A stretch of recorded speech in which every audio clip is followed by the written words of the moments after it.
Hello friends, I am Nitya Sharma. Welcome to the थूल academy. आप हमसे जुड़ सकते हैं फेसबुक के माध्यम से, व्हाट्सएप के माध्यम से और टेलीग्राम के माध्यम से, जिसकी लिंक आप यहाँ देख पा रहे हैं। यहाँ पर हम चर्चा कर रहे हैं भारतीय प्राचीन इतिहास पर। इतिहास एवं संस्कृति जो कि हमारे फर्स्ट पेपर का चैप्टर है, इसमें हमने पिछले लेक्चर में मौर्योत्तर काल तक की चर्चा कर ली थी। आज हम चर्चा करने जा रहे हैं गुप्त साम्राज्य की। गुप्त साम्राज्य की अगर हम टाइम पीरियड की बात करते हैं तो ये 240 ईस्वी से 550 ईस्वी तक माना जाता है। गुप्त साम्राज्य की आइए विस्तार से हम चर्चा करते हैं। सबसे पहले हम जानते हैं गुप्त साम्राज्य में कौन कौन से शासक रहे। सबसे पहले बात करेंगे जो गुप्त साम्राज्य के संस्थापक थे वो श्रीगुप्त रहे। श्रीगुप्त के बाद इनके पुत्र घटोत्कच हुए, जिनको गुप्त साम्राज्य का प्रथम शासक माना जाता है। घटोत्कच के बाद इनके पुत्र चंद्रगुप्त प्रथम आए, जिनको पहला प्रसिद्ध गुप्त शासक कहा गया। चंद्रगुप्त प्रथम के बाद इनके पुत्र समुद्रगुप्त हुए, जिनको भारत का नेपोलियन भी कहा जाता है। समुद्रगुप्त के बाद इनके पुत्र चंद्रगुप्त द्वितीय आए। चंद्रगुप्त द्वितीय के बाद इनके पुत्र कुमारगुप्त, और कुमारगुप्त के बाद इनके पुत्र स्कंदगुप्त आए, जिन्होंने सुदर्शन झील का जीर्णोद्धार करवाया था। हम इन सब शासकों की आगे विस्तार से चर्चा करेंगे। स्कंदगुप्त के बाद इनके पुत्र पुरुगुप्त आए। पुरुगुप्त के बाद इनके पुत्र कुमारगुप्त द्वितीय, और कुमारगुप्त द्वितीय के बाद इनके पुत्र बुधगुप्त आए। बुधगुप्त के बाद इनके पुत्र नरसिंहगुप्त आए, जिसके समय पर जो गुप्त साम्राज्य था वो 3 पार्ट में डिवाइड हो गया था। इन सब की हम आगे विस्तार से चर्चा करेंगे। और जो गुप्त साम्राज्य का अंतिम शासक था वो कुमारगुप्त द्वितीय हुआ, जिसके बाद गुप्त साम्राज्य का ये कह सकते हैं कि अंत हो गया। तो आइए सबसे पहले हम शुरू करते हैं, इन सब शासकों की विस्तार से चर्चा करते हैं। जानेंगे हम श्रीगुप्त के बारे में। श्रीगुप्त की अगर हम टाइम पीरियड की बात करते हैं तो इनका जो टाइम पीरियड था वो 240 से 280 ईस्वी तक माना जाता है। श्रीगुप्त गुप्त वंश के संस्थापक थे। इन्होंने जो इनके जब इनका टाइम पीरियड था उस समय पर जो चीनी यात्री आए थे उनके लिए मंदिर का निर्माण करवाया था। कुछ अभिलेख प्राप्त हुए हैं पूना से, जिसमें इनको आदिराज कहा गया है। इस तरह हमने जाना श्रीगुप्त के बारे में, जिन्होंने गुप्त वंश की स्थापना की थी। श्रीगुप्त के बाद घटोत्कच गुप्त आए, जो कि श्रीगुप्त के पुत्र थे। इनके टाइम पीरियड की अगर हम बात करते हैं तो वो 280 से 320 माना जाता है। घटोत्कच ने जिस समय पर वो उन्होंने राजा जब वो बने थे तब उन्होंने अपने महाराजा की उपाधि धारण की थी। पूना से कुछ ताम्रपत्र अभिलेख प्राप्त हुए हैं, जिसमें घटोत्कच को गुप्त वंश का प्रथम शासक बताया गया है। तो इस तरह से हमने अभी चर्चा की है श्रीगुप्त की और घटोत्कच गुप्त की। आगे हम चर्चा कर रहे हैं चंद्रगुप्त प्रथम की। चंद्रगुप्त प्रथम की बात करते हैं तो ये घटोत्कच के पुत्र एवं उत्तराधिकारी थे। इनके टाइम पीरियड की बात करते हैं तो इनका जो टाइम पीरियड था वो 320 से 335 ईस्वी था। चंद्रगुप्त प्रथम गुप्त वंश के प्रथम प्रसिद्ध राजा हुए। ये ऐसे राजा हुए जिन्होंने अपने राज्य का विस्तार किया और जिस समय पर ये जब राजगद्दी में बैठे थे उस समय पर इन्होंने गुप्त संवत चलाया था, जो कि 390-20 के समय की बात है, जब इन्होंने राज्य में सत्ता जब इनको मिली थी, जब ये अपने पिता के बाद राजगद्दी में बैठे थे, उस समय पर इन्होंने गुप्त संवत चलाया। आगे हम बात करते हैं, जब इन्होंने राज्य विस्तार किया था तो इन्होंने जो लिच्छवी राज्य है वहाँ की राजकुमारी कुमार देवी से विवाह किया था। इसके साथ क्या हुआ कि जब उन्होंने उनसे विवाह किया तो जो लिच्छवी राज्य है वो इनका सपोर्ट में आ गया, तो इससे क्या हुआ, इनकी जो सत्ता है उसको बल मिला। ऐसे ही कुछ पुराण और प्रयाग प्रशस्ति से कुछ लेख प्राप्त हुए हैं जिसमें चंद्रगुप्त प्रथम द्वारा राज्य विस्तार की जानकारी का पता चलता है। जैसा कि आप ये मैप में देख पा रहे हैं, जो चंद्रगुप्त प्रथम था इसने भी पाटलिपुत्र को ही अपनी राजधानी बनाया। और पाटलिपुत्र एक ऐसा क्षेत्र है जिसकी हम राजधानी के रूप में अगर बात करते हैं, तो हमने पिछले जब लेक्चर लिए हैं तो उसमें हमने बताया भी था कि जो जितने भी राजा हुए, अधिकतर जो गुप्त साम्राज्य से पहले थे, उन्होंने पाटलिपुत्र को चुना राजधानी बनाने के लिए। इसमें ऐसी क्या खास बात थी जिसको हर राजा इसकी तरफ अट्रैक्ट होता था, ये हमने पिछले लेक्चर में बताया हुआ है आपको, आप लोगों ने देखा होगा, सुना होगा। आगे हम चर्चा कर रहे हैं चंद्रगुप्त के पुत्र समुद्रगुप्त की। समुद्रगुप्त की बात करते हैं तो इनका टाइम पीरियड 335 से 380 माना जाता है। चंद्रगुप्त, सॉरी यहाँ पे भी 335 बस लिखा है, 335 से 380 माना जाता है। चंद्रगुप्त प्रथम के ये पुत्र थे और उत्तराधिकारी हुए। अगर हम गुप्त साम्राज्य के विस्तार की बात करते हैं तो जो समुद्रगुप्त था इसने अपने राज्य का विस्तार बढ़ाया। ये एक राजा था जिसमें सैनिक योग्यता थी। सैन्य योग्यता की अगर हम बात करते हैं कि जिस तरह से वो सेना को संगठित कर सकता है, जिसमें सैन्य योग्यता हो, उससे युक्त ये सम्राट था। और अगर हम राज्य विस्तार की बात करते हैं तो जो विंसेंट स्मिथ है उन्होंने समुद्रगुप्त की तुलना नेपोलियन से की है। एग्जाम में क्वेश्चन कभी पूछ लिए जाते हैं कि भारत का नेपोलियन किसे कहा जाता है, तो जो भारत का नेपोलियन कहा गया वो समुद्रगुप्त को कहा गया। समुद्रगुप्त की अगर हम बात करते हैं तो ये ना सिर्फ एक सम्राट थे, बल्कि ये एक अच्छे कवि, संगीतज्ञ और वीणा वादन का इनको शौक था। जैसा कि आप ये हाथ में इनके देख पा रहे हैं, ये इनको ऐसा इन्होंने पोर्ट्रेट भी बनवाया था अपना कि वीणा वादन करते हुए, तो इनको वीणा वादन का भी शौक था। आगे हम अगर बात करते हैं कि इनको नेपोलियन कहा गया, तो वो क्यों कहा गया, किस तरह से इन्होंने अपने राज्य का विस्तार किया था, तो अगर समुद्रगुप्त के हम राज्य विस्तार की बात करते हैं तो इसको 5 समूहों में बांटा गया है। अगर हम पहले समूह की बात करते हैं तो ये समूह गंगा दोआब क्षेत्र कहा जाता है। अगर हम गंगा दोआब क्षेत्र की बात करते हैं तो जो भारत के उत्तरी इलाका जिसको हम कहते हैं वो गंगा दोआब क्षेत्र कहलाता है। जैसे पंजाब का जो क्षेत्र हो गया है ना, पंजाब से जैसे हरियाणा, अभी हम वर्तमान में अगर बात करें तो पंजाब और हरियाणा वाला जो क्षेत्र है पूरा वो गंगा दोआब क्षेत्र कहलाता है, उत्तरी जो क्षेत्र है। उसके साथ ही अगर हम बात करते हैं द्वितीय समूह की, तो द्वितीय समूह में पूर्वी हिमालय राज्य और सीमावर्ती राज्य की तरफ विस्तार किया। तो जो उत्तर वाला जो क्षेत्र था, नेपाल का जो एरिया कहलाता है, वो उस क्षेत्र पर सीमावर्ती जो राज्य थे वहाँ पर विस्तार किया। जैसे नेपाल, असम, बंगाल, इन सब आदि जो राज्य थे इन पर विस्तार किया।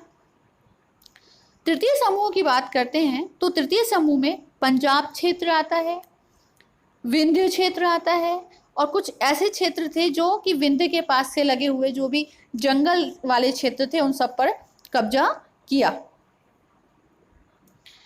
इसी तरह अगर हम चतुर्थ समूह की बात करते हैं तो चतुर्थ समूह में दक्कन और दक्षिण भारत का समूह माना जाता है। यहाँ पर क्या किया था समुद्रगुप्त ने, राज्य विस्तार तक किया था वहाँ पर, और जो वहाँ के जो शासक रहे उस समय पर उनको परास्त कर दिया और वो राज्य को छोड़ दिया, मतलब उसने उन पर कब्जा नहीं किया। ऐसे ही हम पांचवें अगर समूह की बात करते हैं तो इसमें इसने क्या किया था, जो शक और कुषाण का जो राज्य था, जिस राज्य पे उन्होंने विस्तार किया हुआ था, वहां पर उस राज्य को उसने उन लोगों को हरा दिया। जैसा कि आप यहाँ पे मैप में हम देख पा रहे हैं कि जो राज्य विस्तार है वो आप देख रहे होगी, गंगा दोआब का जो क्षेत्र है, ये नेपाल का जो आप एरिया देख रहे हैं सीमावर्ती क्षेत्र है, बंगाल का सीमावर्ती क्षेत्र से होता हुआ प्रथम द्वितीय समूह में इसको हमने समझाने के हिसाब से बांट दिया है। तो इस तरह से जो ये राज्य विस्तार आप देख रहे हैं, समुद्रगुप्त ने राज्य विस्तार किया था। और जो दक्षिण वाला, जो मैं जैसा बोल रही हूँ ना कि पूर्वी दक्कन और दक्षिण वाला जो क्षेत्र था, वहाँ पे उन्होंने जो इन लोगों को हरा दिया था और इस राज्य को छोड़ दिया था, मतलब यहाँ पर अपना कोई कब्जा नहीं रखा था। इस तरह से हमने देखा कि जो समुद्रगुप्त है उसने अपना राज्य का विस्तार किया। अगर हम बात करते हैं तो समुद्रगुप्त के जो राजकवि थे हरिसेन, इन्होंने समुद्रगुप्त की प्रशंसा में लेख तैयार किया है, जिसको इलाहाबाद प्रशस्ति के रूप में व्यक्त किया गया है। जब हम अभिलेखों की बात करेंगे तो उसमें हम डिटेल में आपको बताएंगे। जब इलाहाबाद प्रशस्ति की हम बात करेंगे तो उसमें ये देखेंगे कि जो प्रशंसा का वर्णन किया गया ना राज्य विस्तार की, वो इलाहाबाद प्रशस्ति में किया गया है। ये एक ऐसा सम्राट था जिसने कभी भी पराजय नहीं देखी। तो यहाँ तक आपको समुद्रगुप्त के बारे में समझ आ गया होगा। आगे हम चर्चा कर रहे हैं समुद्रगुप्त के जो पुत्र हुए चंद्रगुप्त, उनकी। चंद्रगुप्त की अगर हम बात करते हैं तो इनका टाइम ड्यूरेशन, जो टाइम पीरियड था वो 380 से 412 ईसा माना जाता है। समुद्रगुप्त के ये पुत्र थे, साथ ही साथ गुप्त वंश का प्रतापी राजा चंद्रगुप्त द्वितीय को माना जाता है।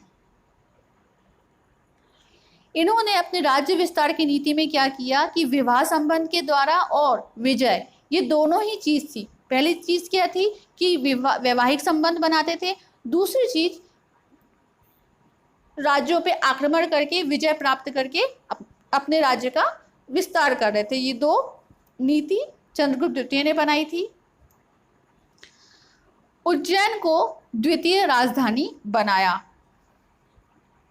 इससे पहले हमने देखा कि पाटलिपुत्र को चंद्रगुप्त प्रथम ने राजधानी बनाया था, और द्वितीय राजधानी किसने बनाया? उज्जैन को चंद्रगुप्त द्वितीय ने। उज्जैन भी अगर हम स्टार्टिंग से देखते आ रहे हैं तो जो उज्जैन है, जिसको हम मगध में जब हमने इसको पढ़ा था, इसका नाम अवंती था। ये व्यापारिक क्षेत्र में उत्तर दक्षिण को कनेक्ट करने के क्षेत्र में काफ़ी महत्वपूर्ण रहा। इसके बारे में हमने पहले ही चर्चा की थी। इसी तरह चंद्रगुप्त द्वितीय ने भी उज्जैन को राजधानी बनाया। इसने शकों को हराया। जो शक विदेशी आक्रमण जब हुआ था तो जो शक भारत में आए थे उनको चंद्रगुप्त द्वितीय द्वारा हराया गया, जिससे इसको जो उपाधि मिली विक्रमादित्य की, और ये शकारी कहलाए। अगर हम बात करते हैं तो चंद्रगुप्त द्वितीय के जो शासनकाल था उस समय पर चीनी यात्री फाहियान भारत आया था। चीनी यात्री ने जो ये फाहियान था, इसने उस सब का एक विस्तार से वर्णन किया है। अगर हम बात करें चंद्रगुप्त द्वितीय के जो दरबार में विद्वान हुआ करते थे, उनको, वो 9 विद्वान थे, उनको नवरत्न कहा गया। ये विद्वान थे कालिदास, धन्वंतरी, अमर सिंह, शंकु, बेताल भट्ट, घटकर्पण, बारामिहिर, बरुरुचि और आर्यभट्ट, विशाखादत्त। ये सब जितने भी अगर चंद्रगुप्त के शासनकाल में थे, ये अपनी अपनी जगह पर महारत हासिल करते थे। जैसे कि हम अगर जो ये नवरत्न थे, जिसमें से हम कालिदास की अगर बात करते हैं तो ये महाकवि थे, है ना। और अगर हम धन्वंतरी की बात करते हैं तो ये चिकित्सा से संबंधित थे। ऐसे ही हम आर्यभट्ट जिस विद्वान थे। विशाखादत्त की अगर बात करते हैं तो ये नाटककार थे। इस तरह जितने भी ये 9 विद्वान थे ये अपनी अपनी क्षेत्र में महारत हासिल किए हुए थे। तो जो ये चंद्रगुप्त का दरबार था ये नवरत्नों से सुसज्जित था। आगे हम चर्चा करेंगे चंद्रगुप्त द्वितीय के विक्रमादित्य उपलब्धि की। अगर हम बात करें तो इसी तरह का एक क्वेश्चन आया था, चंद्रगुप्त विक्रमादित्य की उपलब्धियों पर प्रकाश डालिए। ये ऐसा क्वेश्चन आया था 2014-15 में। उपलब्धियों की बात करते हैं तो चंद्रगुप्त विक्रमादित्य, जो विक्रमादित्य की उपलब्धि मिली है इनको, वो जब इन्होंने शकों को हराया था, शकों को परास्त किया था, उस समय पर चंद्रगुप्त ने अपने जो उपाधि ली वो विक्रमादित्य की उपाधि धारण की थी। फिर उन्होंने क्या किया था, विजय अभियान चलाया। विजय अभियान की अगर हम बात करते हैं तो चंद्रगुप्त विक्रमादित्य ने एक बड़ी सेना के साथ, जब शकों पर आक्रमण करना था तो एक बड़ी सेना तैयार की, जिससे मालवा, काठियावाड़, गुजरात, उज्जैनी, इन सब राज्यों को पहले क्या किया, अपने राज्य में मिला लिया। इसके साथ ही इसने क्या किया कि जो अनेक राज्य थे वहाँ पर विवाह संबंध स्थापित किया।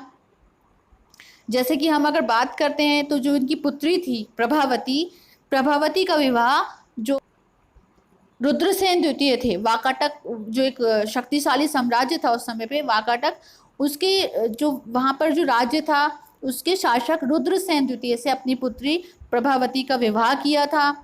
परंतु 30 वर्ष की आयु में ही रुद्रसेन द्वितीय की मृत्यु हो गई, जिसके कारण क्या हुआ कि जो वाकाटक साम्राज्य था, वहाँ का जो शासन था वो इनकी पुत्री प्रभावती के हाथों में आ गया। लेकिन अगर देखें तो इनडायरेक्टली जो नियंत्रण था वो चंद्रगुप्त द्वितीय के हाथों में ही था। तो इस तरह से अगर हम देखते हैं कि जो वैवाहिक संबंध बोल लेते हैं या रिश्तेदारी जिसको हम बोल देते हैं, उसके माध्यम से राज्य का विस्तार किया, साथ ही साथ विजय अभियान के माध्यम से राज्य का विस्तार किया। अब अगर हम प्रशासन व्यवस्था की बात करते हैं, राज्य प्रशासन की बात करते हैं, तो चंद्रगुप्त विक्रमादित्य का एक प्रमुख लक्ष्य था। वो लक्ष्य ये था कि जो प्रशासन है उसमें स्थिरता बनाई रखी जा सके।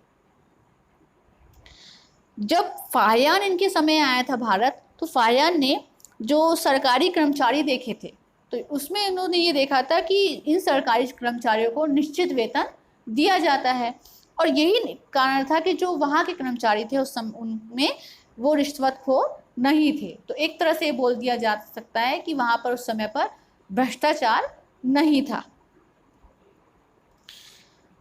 अगर हम अपराधों की बात करते हैं तो अपराध के लिए भी जो दंड व्यवस्था थी वो हल्की फुल्की थी, लेकिन अगर किसी ने अपराध को बार बार रिपीटेशन किया है, बार बार वही अपराध किए जा रहा है, या फिर कोई विद्रोह ही है, मतलब जिसको हम बोलते हैं राज विद्रोह करता है, उसको उसके दाहिने हाथ को काट दिया जाता था। तो इस तरह से अगर हम बात करते हैं जो दंड व्यवस्था थी वो एक तरह से हम बोल सकते हैं कि फ्लेक्सिबल थी। तो चंद्रगुप्त विक्रमादित्य है, इसके शासनकाल में कला और साहित्य का विकास हुआ। जैसे हम स्थापत्य कला की बात कर लेते हैं, शिल्प कला की बात कर लेते हैं, चित्रकला की बात करते हैं, वो जो विकास हुआ वो चंद्रगुप्त द्वितीय चंद्रगुप्त विक्रमादित्य के शासनकाल में काफ़ी अधिक हुआ। अगर हम धर्म की बात करते हैं तो चंद्रगुप्त द्वितीय वैष्णव जो धर्म है, विष्णु भगवान को जो मानते हैं, वैष्णव धर्म से संबंधित था, लेकिन ये क्या करता था, सभी धर्मों का आदर करता था। तो जो अगर हम गुप्तकाल की बात करते हैं तो गुप्तकाल को अगर स्वर्ण युग कहा जाता है तो उसमें उसको स्वर्ण युग बनाने का श्रेय भी कहीं ना कहीं विक्रमादित्य को ही जाता है। जैसे कि आप यहाँ पिक में देख पा रहे हैं, इस तरह से जो बाघ की केव्स हैं, यहाँ गुफाएं हैं, उनका निर्माण करवाया गया था। आगे हम चर्चा कर रहे हैं कुमारगुप्त की। कुमारगुप्त की अगर हम टाइम पीरियड की बात करते हैं तो ये 450 से 15 से 455 तक था। कुमारगुप्त द्वितीय की बात करते हैं तो ये चंद्रगुप्त द्वितीय के पुत्र थे।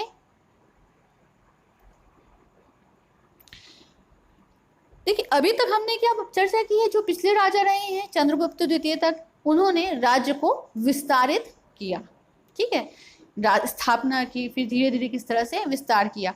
अगर हम कुमारगुप्त की बात करते हैं तो इसने अपने साम्राज्य को अधिक संगठित और व्यवस्थित किया, ठीक है। जब कुमारगुप्त शासन में था तब उस समय पर जो शासन व्यवस्था थी वो काफ़ी शांत व्यवस्था थी, सुव्यवस्था थी, और क्योंकि ये तो अपने जो वंश का तृतीय चतुर्थ राजा था, तो अभी तक जो राजाओं ने जिस तरह से एक तरह से साम्राज्य बना के दिया, उसको इसने और संगठित कर दिया, सुव्यवस्थित कर दिया।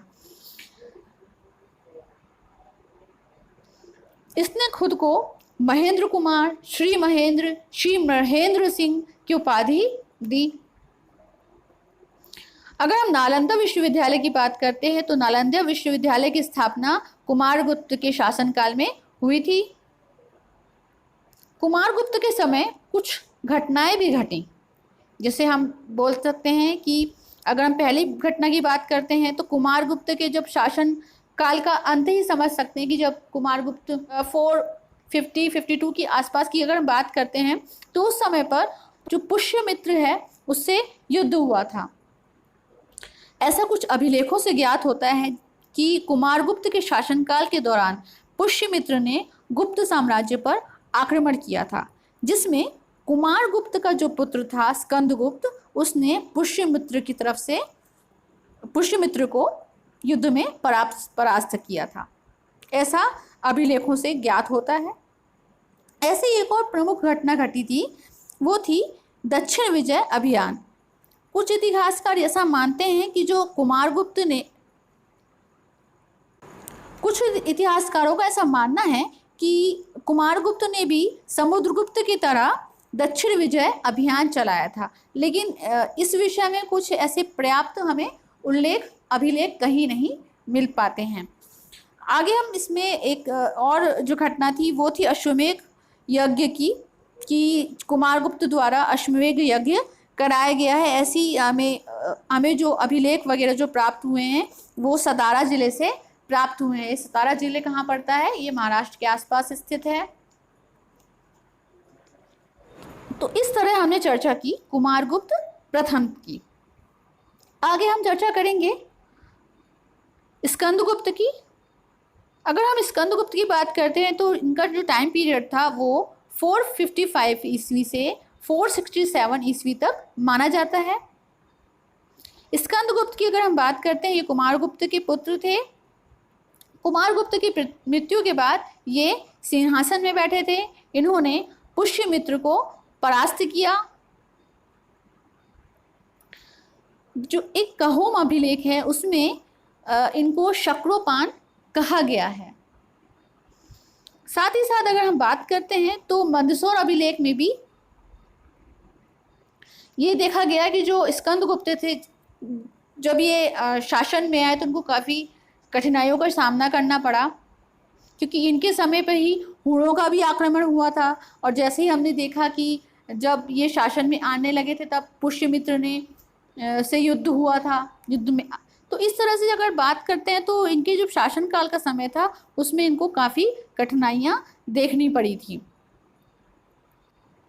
अगर सुदर्शन झील की बात करते हैं तो जो सुदर्शन झील है, सुदर्शन झील का जीर्णोद्धार स्कंदगुप्त ने करवाया था।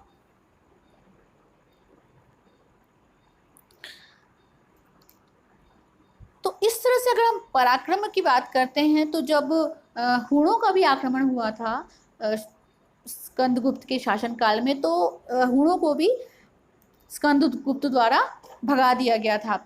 हम जानेंगे, जब पतन के कारण की चर्चा करेंगे तब उसमें हम डिस्कस करेंगे। आगे हम चर्चा कर रहे हैं पुरुगुप्त की। स्कंदगुप्त के बाद इनके पुत्र पुरुगुप्त आए। पुरुगुप्त के बाद इनके पुत्र कुमारगुप्त, और कुमारगुप्त के बाद इनके पुत्र बुधगुप्त। अगर हम पुरुगुप्त की बात करते हैं तो पुरुगुप्त कुमारगुप्त के सौतेले भाई थे।